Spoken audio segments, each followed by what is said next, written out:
कक्षा 10वीं की स्टूडेंट फाइनली आपका गणित के यहाँ पर 83 पेपर लेके आ चुके हैं और फाइनली पूरा आपका यहाँ पर गणित का रियल पेपर ये फोटो हमारे पास आ चुकी हैं।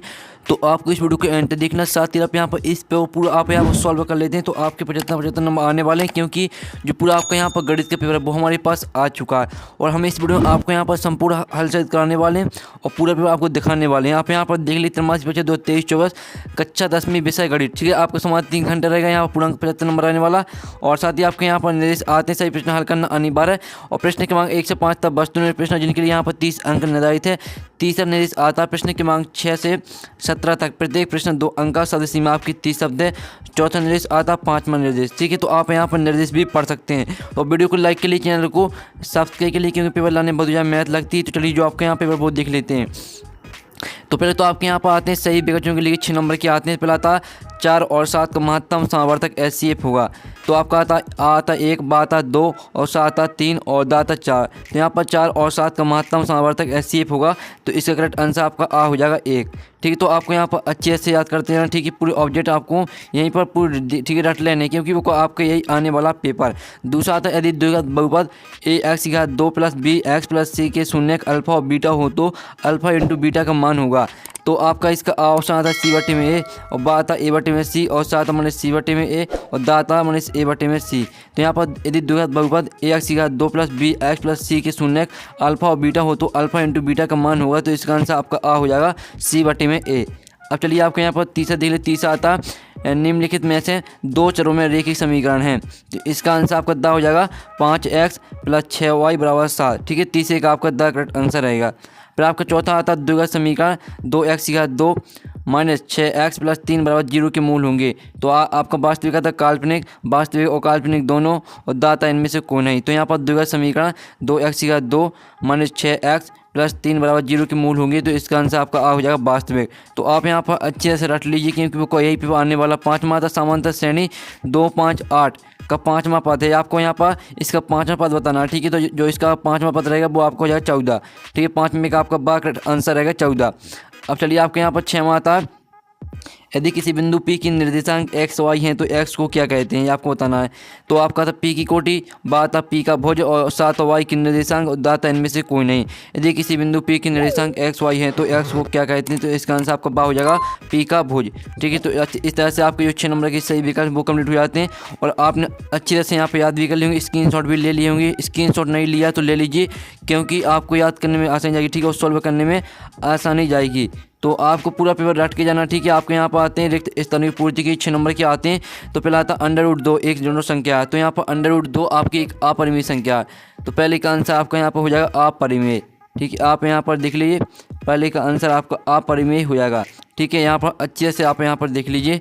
फिर आपके यहाँ पर दूसरा रिक्त स्थान आता है घात 1 वाले बहुपद डॉट बहुपद कहलाते हैं। तो यहाँ पर घात 1 वाले बहुपद कहलाते हैं रेखीय, तो आपका दूसरे का आंसर हो जाएगा रेखीय, ठीक है। आप यहाँ पर देख लीजिए, हम यहाँ पर लिख रहे हैं किस तरह से आपको लिखना है, रेखीय। इस तरह से आपको यहाँ पर रेखीय लिखना है, ठीक है। तो यहाँ पर घात 1 वाले बहुपद रेखीय बहुपद कहलाते हैं। फिर तीसरा आता समीकरण 2x + 3y = 5 में यदि x = 1 तो y = होगा, तो y = आपका 1 होगा, ठीक है। तीसरे का आंसर आपका 1 हो जाएगा। आपको y का मान निकालना, तो आपका जो y का मान निकल के आएगा वो आपका 1 निकल के आएगा, ठीक है। अब चलिए आपके यहाँ पर चौथा द्विघात समीकरण का विभक्तर ऋणात्मक हो तो मूल ऋणात्मक होंगे, तो मूल वास्तविक और समान होंगे, ठीक है। तो आपको चौथे का आंसर रहेगा मूल वास्तविक और समान होंगे। 5वां आता है समांतर श्रेणी की कोई 2 लगातार पदों का अंतर कहलाता है, तो इसका आंसर रहेगा सर्वांतर, ठीक है। आपका यहाँ पर सर्वांतर हो जाएगा आपका यहाँ पर, ठीक है। 5वें का आंसर सर्वांतर। अब चलिए आपके यहाँ पर 6वां देख लेते। 6वां आपके यहाँ पर रिश्ता आता है बिंदु 4, 5 चतुर्थांश में स्थित है। तो यहाँ बिंदु 4, 5 प्रथम, ठीक है। प्रथम आपका हो जाएगा 6वें का आंसर। यहाँ पर देख लीजिए प्रथम चतुर्थांश में स्थित हैं। तो इस तरह से आपके यहाँ पर रेगिस्तान कंप्लीट हो जाता है। फिर से आप यहाँ पर रिवाइज कर लीजिए। √2 एक अपरिमेय संख्या, घात 1 वाली बहुपद, ठीक है। घात 1 वाली बहुपद रेखीय बहुपद कहलाते हैं। और समीकरण 2x + 3y = 5 में यदि x = 1 तो y = अभी आपका 1 होगा, ठीक है। इसमें आपका तीसरे का आंसर 1 रहेगा। और जो आपके यहाँ पर दिया चौथा, तो यहाँ पर द्विघात समीकरण का विभक्तर ऋणात्मक हो तो मूल वास्तविक और समान होंगे। समांतर श्रेणी के कोई लगातार 2 लगातार पदों का अंतर समांतर कहलाता है। और बिंदु 4, 5 प्रथम चतुर्थांश में स्थित है। तो इस तरह से आपके हमने करा दिए 6 नंबर के रेगिस्तान। आप प्रश्न 3 देख लेते हैं। तो प्रश्न 3 आती है आपकी सही जोड़ी बनाइए, वो 6 नंबर की आती हैं। तो पहली आपके यहाँ पर आती है 9 और 27 का SCF है, तो इसे आपको यहाँ पर 27 से मैच कर देना है। और त्रिघात बहुपद की घात होती है, त्रिघात बहुपद की घात होती है आपकी 3, ठीक है, तो आपको यहाँ पर 3 से मैच कर देना है। फिर आपका आता है x + 2y + 3 = 0 में यदि x = 0 तो y बराबर आपको बताना है, ठीक है, y का मान आपको बताना है। तो तीसरे का आंसर आपका हो जाएगा -3/2, ठीक है। आपको जो तीसरी आपको एड़ा से मैच कर देनी है। जो चौथी आती है द्विघात समीकरण x² + x + 1 = 0 का विभक्तर, तो चौथी आपकी यहाँ पर हो जाएगी -3 से मैच कर देनी है, ठीक है, -3 से आपको मैच करनी है, यानी 4 से मैच कर देनी है। और 5 में आती समांतर श्रेणी का n पद, तो इसे मैच करना आपको 6 से, an = a + n - d। अब आपका आता है सभी संभावित त्रिभुज होते हैं तो समरूप होते हैं, तो इस तरह से आपकी हो जाती है यहाँ पर सही जोड़ी कंप्लीट। हमने यहाँ पर नंबर भी लिख दिए कौन में आपको कौन सी मैच करनी है, आप यहाँ पर देख नंबर लिखे हुए हैं कौन में आपको कौन सी मैच करनी है, तो स्क्रीनशॉट आप ले लीजिए। इस तरह से आपकी 6 नंबर की सही जोड़ी वो कंप्लीट हो जाती हैं। अब आपका प्रश्न चाहता है एक साथ वाक्य में उत्तर दीजिए, तो आप यहाँ पर स्टूडेंट आप यहाँ पर देख लीजिए, आपके एक साथ वाक्य में उत्तर आते हैं। संख्या 156 के अभाज्य गुणनखंड लिखिए, तो इसका पहले का आंसर आपका हो जाएगा 2 स्क्वायर गुणा 3 गुणा 13 = 156, ये आपका रहेगा पहले का आंसर, ठीक है।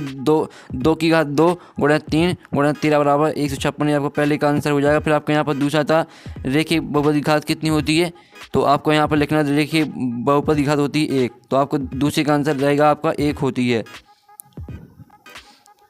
अब चलिए आपको जो यहाँ पर तीसरा देख लेते हैं। तो स्टूडेंट आपको यहाँ पर तीसरा आता है समीकरण ax² + bx + c = 0 में मान b² - 4ac क्या कहलाता है, तो आपका यहाँ पर तीसरे का आंसर रहेगा विभक्तर, ठीक है, तीसरे का आंसर आपका यहाँ पर विभक्तर हो जाएगा। आपको यहाँ पर इस तरह से लिखना, आप यहाँ पर देख लीजिए, ठीक है, विभक्तर आपका यहाँ पर हो जाएगा तीसरे का आंसर, ये आपका यहाँ पर रहेगा तीसरे का आंसर। जल्दी से आप यहाँ पे स्क्रीनशॉट ले सकते हैं। अब चलिए स्टूडेंट आपके यहाँ पर आता है चौथा 4 0 - 4 का अगला पद क्या होगा, तो चौथे का आंसर रहेगा आपको -8, ठीक है, चौथे का जो आपका अगला पद होगा वो -8 होगा। अब चलिए आपका यहाँ पर आता है पाँचवा पाइथागोरस प्रमेय का कथन क्या है, तो जो आपका 5वें का आंसर है सभी को कमेंट में लिखना है, ठीक है। पाइथागोरस प्रमेय है जो उसका कथन है सभी को कमेंट में लिखना है जिसको भी पता हो, ठीक है। 6वां आता मूल बिंदु के निर्देशांक क्या है, तो मूल बिंदु के निर्देशांक होते हैं आपके 0 0, ठीक है, इस तरह से आपको लिख देना है। तो इस तरह से आपके एक शतवाक्य में तक कंप्लीट हो जाते हैं। अब चलिए आपके आते हैं सत्य असत्य का चयन करके लिखिए जो 6 नंबर के आते हैं। तो पहला आपका आता है प्रत्येक अपरिमित संख्या एक वास्तविक संख्या होती है, तो पहला आपका सत्य हो जाएगा। फिर आपका आता है n घात वाले बहुपद के अधिकतम n शून्य हो सकते हैं, तो ये भी आपका सत्य हो जाएगा। और जब वर्ग समीकरण के दोनों मूल समान हो तब विभक्तर d = 0 होता है, तो तीसरा भी आपके यहाँ पर रहेगा असत्य, तीसरा आपका असत्य रहेगा। चौथा आता है 3 और 5 का समांतर माध्य 4 है, तो ये आपके यहाँ पर रहेगा सत्य। यदि त्रिभुजों की संगत भुजा अनुपातिक हो तो वे त्रिभुज समरूप नहीं होते, तो आपका यह सत्य हो जाएगा। और मूल बिंदु के निर्देशांक 0 0 है, तो आपका सत्य रहेगा। तो इस तरह से आपके यहाँ पर हो जाते हैं यहाँ पर सत्य असत्य कंप्लीट। पहला आपका सत्य रहेगा, दूसरा सत्य रहेगा, तीसरा आपका रहेगा असत्य, और चौथा आपका सत्य रहेगा, 5वां आपका असत्य रहेगा, 6वां सत्य रहेगा। तो इस तरह से आपके यहाँ पर सत्य असत्य कंप्लीट हो जाते हैं जो 6 नंबर के थे। अब चलिए आपके हमने पूरे ऑब्जेक्ट करा दिए। अब प्रश्न 6 आता है संख्याओं 92 और 510 के SCF ज्ञात कीजिए, और इसका अर्थ आता है SCF 306 और 657 बराबर आपका 9 दिया, तो आपको LCM निकालना है, ठीक है। फिर आपका प्रश्न 7 आता सिद्ध कीजिए कि √2 एक परिमेय संख्या है, और फिर आपका इसका अर्थवाद सिद्ध कीजिए कि √3 एक परिमेय संख्या है। इनके आंसर भी हम करा देंगे। पहले आप यहाँ पेपर देख लीजिए, पूरे पेपर आपका लेके आ चुके हैं, ठीक है। आप लोग बहुत से रिकमेंड रहे थे पेपर अपलोड कराओ, तो फाइनली पूरा पेपर आ चुका है। 8वां क्वेश्चन आता है द्विघात बहुपद x² 2 + 7 x + 10 के शून्य ज्ञात कीजिए और शून्य को तथा गुणांकों के समता की सतही जाँच कीजिए, और इसका अर्थवाद देख लीजिए, ठीक है। अब चलिए आपके यहाँ पर देख लेते हैं 9वां क्वेश्चन। तो 9 आता है एक द्विघात बहुपद ज्ञात कीजिए जिसके शून्यों का योग तथा गुणनफल क्रमशः 1/4 - 1 है, और इसका अथवा आता है, तो अथवा देख लीजिए। 10वां क्वेश्चन आता है देखिए समीकरण y बराबर आपका mx + 3 में यदि x बराबर -2 y बराबर 5 हो तो m का मान क्या होगा, ठीक है, m का क्या मान होगा ये आपको बताना है, ठीक है। फिर आपका इसका अथवा 2 किलो सेब और 1 किलो अंगूर का मूल 160 रुपये है, 4 किलो सेब और 2 किलो अंगूर का मूल 320 रुपये है। बीजगणितीय समीकरणों का निर्माण कीजिए। आपको यहाँ पर बीजगणितीय समीकरणों का निर्माण करना, ठीक है, उनको हल नहीं करना, सिर्फ आपको यहाँ पर समीकरणों का निर्माण करना है, ठीक है। फिर आपका यहाँ पर 11वां क्वेश्चन विलोपन विधि से हल कीजिए, तो आपको इसे विलोपन विधि से हल करना और प्रतिस्थापन विधि से हल कीजिए, तो आप यहाँ पर देख लीजिए। फिर आपका यहाँ 12वां क्वेश्चन आता है द्विघात समीकरण 2x² 2 - 7x + 6 = 0 के मूल क्या होंगे, अथवा 2 संख्या ज्ञात की जिनका योग 17 तथा गुणनफल 72 हो। फिर आपका 13वां आता है समांतर श्रेणी का प्रथम पद a = 2 सर्वांतर d = 2 हो तो अगले 4 पद आपको निकालना, ठीक है। और फिर आपका आता है 3 अंकों वाली कितनी संख्या 7 से विभाज्य है, तो आप यहाँ पर देख लीजिए पूरा पेपर आपका यहाँ पर लेके आ चुके हैं। प्रश्न 14 तो बिंदु 2, 3 और 4 के बीच की दूरी ज्ञात कीजिए। तो आपको यहाँ पर दूरी का सूत्र लगा देना है प्रश्न 14 में, और इसका अथवा में भी आपको यहाँ पर बीच की दूरी निकालनी है। प्रश्न 15 आता है, यदि 15 cot a बराबर 8 हो तो साइन ए का मान क्या होगा, और 15वें का अथवा देख लीजिए। ठीक है, अब आपका यहाँ पर समांतर समांतर श्रेणी 10, 7, 4 का 10वां पद ज्ञात कीजिए। यह आपका 16वां आता है। फिर इसका अथवा आता है 2 अंक वाली कितनी संख्या 3 से विभाज्य है। फिर आपका यहाँ पर आता है 17वां क्वेश्चन, 2 संख्या ज्ञात की जिनका योग 17 था गुणनफल 72 हो। फिर इसका अथवा आता है 2 क्रमागत धनात्मक पूर्णांक ज्ञात कीजिए जिनके वर्गों का योग 365 है। ठीक है, यहाँ पर देख लीजिए। फिर आपका 18वां क्वेश्चन आता है, 2 समपूरक कोणों का बड़ा, ठीक है, 2 समपूरक कोणों में बड़ा कोण छोटे कोण से 18 डिग्री अधिक है, उन्हें ज्ञात कीजिए, और इसका अथवा देख लीजिए। ठीक है, अब चलिए आपको 19वां क्वेश्चन आता है, 2 घात बहुपद 3x2 + 4x - 4 के शून्य ज्ञात कीजिए और शून्य को तथा गुणांकों के बीच के संबंध की सत्यता की जाँच कीजिए। ठीक है, आप यहाँ पर देख लीजिए। इस तरह से आपके यहाँ पर हमने करा दिया जो आपके यहाँ पर जो आपके यहाँ पर दिया गया था। कौन सा क्वेश्चन है आपका, हाँ यहाँ पर देख लीजिए 19वां क्वेश्चन था आपका। 19वां क्वेश्चन आप यहाँ पर देख लीजिए। फिर आपका 20वां क्वेश्चन आता है, तो 20वां क्वेश्चन देख लीजिए, और 20वें का अथवा था 5 वर्ष पूर्व नूरी की आयु सोनू की आयु से 3 गुनी थी। 10 वर्ष पश्चात नूरी की आयु सोनू की आयु की 2 गुनी हो जाएगी। नूरी और सोनू की वर्तमान आयु ज्ञात कीजिए। ठीक है, फिर आपका 21वां क्वेश्चन आता है, एक आयताकार खेत का विकर्ण उसकी छोटी भुजा से 60 मीटर अधिक लंबा है। यदि बड़ी भुजा छोटी भुजा से 30 मीटर अधिक हो तो खेत की भुजाएं ज्ञात कीजिए। इसका अथवा देख लीजिए। फिर आपका यहाँ 22वां क्वेश्चन है, 23वां क्वेश्चन, तो यहाँ पर देख लीजिए। इस तरह से आपका पूरा पेपर यहाँ पर अच्छा 10वीं का गणित का कंप्लीट हो जाता है। पूरा आपका रियल पेपर हमने करा दिया, और जो इसका सॉल्यूशन आपका आएगा नेक्स्ट वीडियो में। पूरा पेपर आपको यहाँ पर अच्छी तरह सॉल्व कर लेना, आप पूरे मार्क्स लाएंगे। तो हम यहाँ पर नेक्स्ट वीडियो में मिलते हैं आपकी पूरी पेपर के सॉल्यूशन साथ। Taking bye bye.